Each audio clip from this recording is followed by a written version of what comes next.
ان 6 سوالوں کے جواب چاہیے۔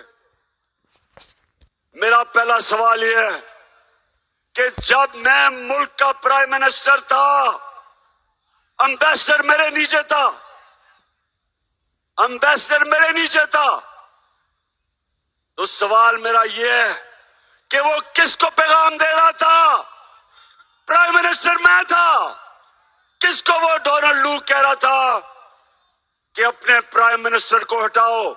سب سے پہلا سوال۔ دوسرا سوال، ارشد شریف شہید، کون اس کو دھمکیاں دے رہا تھا؟ کس نے اس کو مجبور کیا ملک سے باہر جانے کے لیے؟ اس کے بعد دبئی سے کس نے مجبور کیا دبئی کو چھوڑ کے جانے سے؟ اور تیسری چیز کہ وہ کون تھا جو اس کو منہ بند کرنا چاہتا تھا؟ وہ جب یہ جو رجیم چینج اس کی سازش کو بے نقاب کر رہا تھا، تو وہ کون تھے جو اس کا منہ بند کرنا چاہتے تھے؟ تو میرا سوال یہ تیسرا کہ وہ کون ہے جو اس ملک میں ہماری آزادی لینا چاہتا ہے ہماری آواز بند کر کے؟ اور چوتھا، وہ کون ہے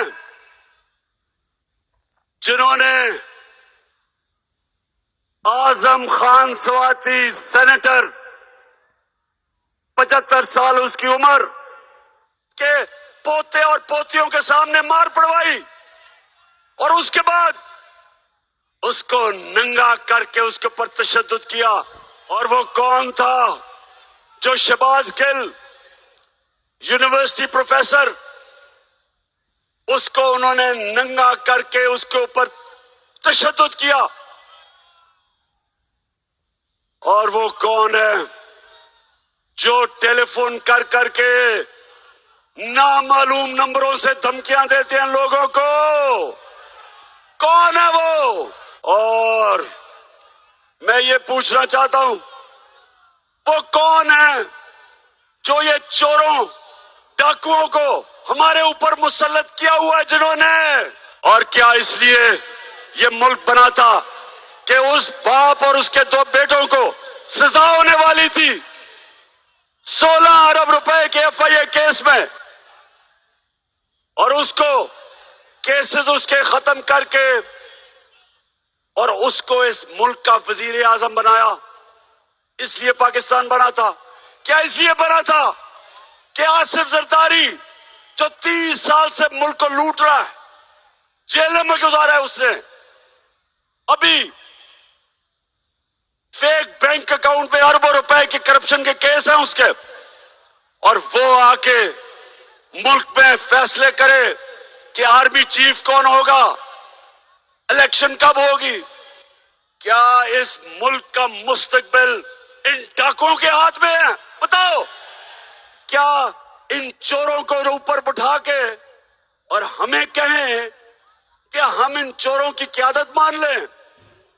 میں ان سے پوچھتا ہوں، ہم جانور ہیں؟ ہم بھیڑ بکری ہیں؟ ہم گائے بھینسیں ہیں؟ ہم انسان ہیں، ہم محمد مصطفیٰ صلی اللہ علیہ وسلم کی امت ہے، ہم امر بالمعروف پر چلنے والے ہیں، ہم کبھی ان چوروں کو تسلیم نہیں کریں گے۔ بتاؤ پاکستانیوں، ان چوروں کو تسلیم کرو گے؟ میں آج اعلان کر رہا ہوں کہ میں ہر باری اس مارچ پہ اعلان کرتا رہا ہوں کہ اگر ان چوروں کے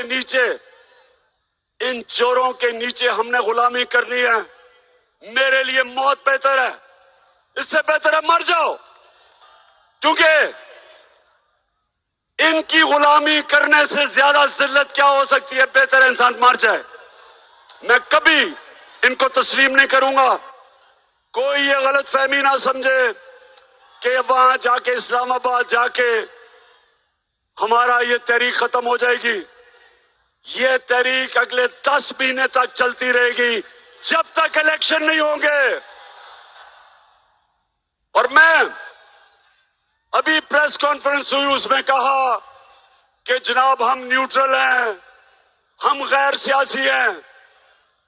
تو میرا سوال یہ ہے کہ اگر آپ نے فیصلہ کر ہی لیا ہے نیوٹرل ہونے کا اور غیر سیاسی کا, تو کیا چیز آپ کو روک رہی ہے صاف اور شفاف الیکشن کروانے میں؟